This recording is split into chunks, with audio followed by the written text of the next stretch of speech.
नमस्कार, आपके साथ मैं हूं सुरभि शर्मा। बड़ी खबर इस वक्त की। एक तरफ दिल्ली के बॉर्डर पर हजारों आंदोलनकारी किसान डटे हुए हैं, तो किसानों के आंदोलन पर प्रधानमंत्री नरेंद्र मोदी का बड़ा बयान आया है। मन की बात में प्रधानमंत्री नरेंद्र मोदी ने किसानों को बड़ा मैसेज दिया है। कहा कि कृषि कानूनों में बदलाव ने किसानों के लिए संभावनाओं के नए दरवाजे खोले हैं। कृषि कानून में सुधारों से किसान को नए अधिकार और नए अवसर भी मिले हैं। प्रधानमंत्री ने किसानों से अफवाहों से दूर रहने की भी अपील की है। भारत में खेती और उससे जुड़ी चीजों के साथ नए आयाम जुड़ रहे हैं। बीते दिनों हुए कृषि सुधारों ने किसानों के लिए नई संभावनाओं के द्वार भी खोले हैं। बरसों से किसानों की जो मांग थी, जिन मांगों को पूरा करने के लिए किसी न किसी समय में हर राजनीतिक दल ने उनसे वायदा किया था, वो मांगे पूरी हुई हैं। काफी विचार विमर्श के बाद भारत की संसद ने कृषि सुधारों को कानूनी स्वरूप दिया। इन सुधारों से न सिर्फ किसानों के अनेक बंधन समाप्त हुए हैं, बल्कि उन्हें नए अधिकार भी मिले हैं, नए अवसर भी मिले हैं। इन अधिकारों ने बहुत ही कम समय में किसानों की परेशानियों को कम करना शुरू कर दिया है। महाराष्ट्र के धुले जिले के किसान जितेंद्र भोईजी ने नए कृषि कानूनों का इस्तेमाल कैसे किया, ये आपको भी जानना चाहिए। जितेंद्र भोईजी ने मक्के की खेती की थी और सही दामों के लिए उसे व्यापारियों को बेचना तय किया। फसल की कुल कीमत तय हुई करीब 3,32,000 रुपये। जितेंद्र भोई को 25,000 रुपये एडवांस भी मिल गए थे। तय ये हुआ था कि बाकी का पैसा उन्हें 15 दिन में चुका दिया जाएगा, लेकिन बाद में परिस्थितियां ऐसी बनी कि उन्हें बाकी का पेमेंट नहीं मिला। किसान से फसल खरीद लो, महीनों महीनों पेमेंट न करो।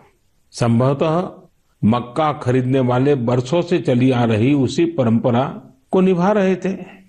इसी तरह 4 महीने तक जितेंद्र जी का पेमेंट नहीं हुआ। इस स्थिति में उनकी मदद की सितंबर में जो पास हुए हैं, जो नए कृषि कानून बने हैं, वो उनके काम आए।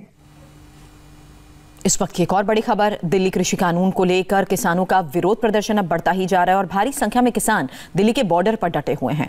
एक तरफ पंजाब से आए किसान जहां दिल्ली के सिंघू और टिकरी सीमा में डेरा जमाए हुए हैं, वहीं दूसरी तरफ उत्तर प्रदेश की सीमा पर भी हजारों की संख्या में किसान आंदोलन में जुट गए हैं। आंदोलन कर रहे सभी किसानों से केंद्रीय गृह मंत्री अमित शाह ने अपील की कि वे अपना आंदोलन खत्म करें और तय जगह पर जाकर धरना प्रदर्शन करें। तभी सरकार उनके साथ 3 दिसंबर से पहले बातचीत कर सकती है। लेकिन गृह मंत्री की अपील को नजरअंदाज करते हुए किसान अभी भी बॉर्डर पर रुके हुए हैं, निरंकारी ग्राउंड जाने को तैयार नहीं हैं।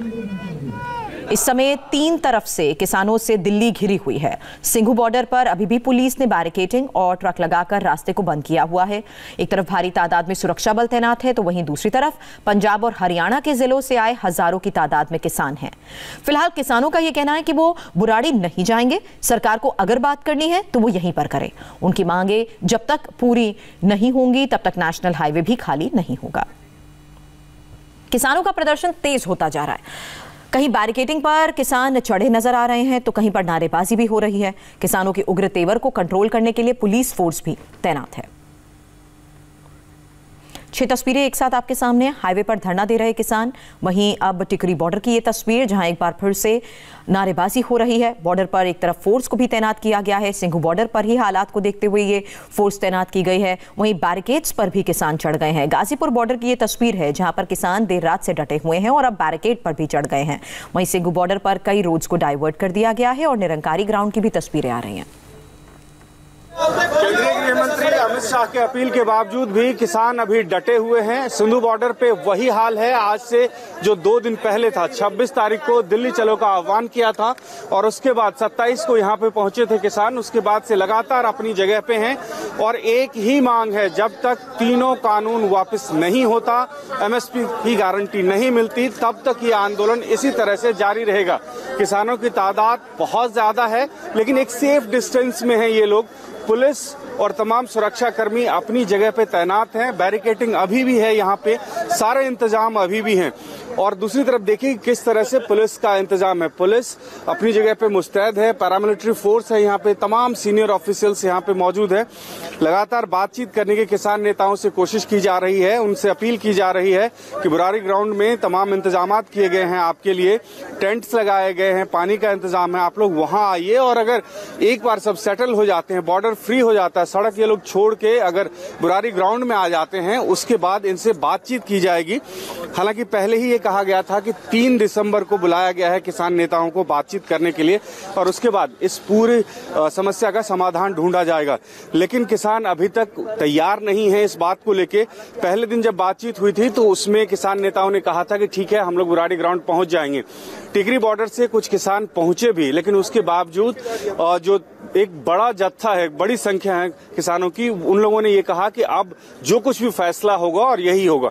इसके पीछे की वजह यह है कि किसानों को ये पता चला है कि जब तक हम सड़क पे हैं, जब तक हाईवे जाम है, तब तक दबाव में है पुलिस प्रशासन और सरकार।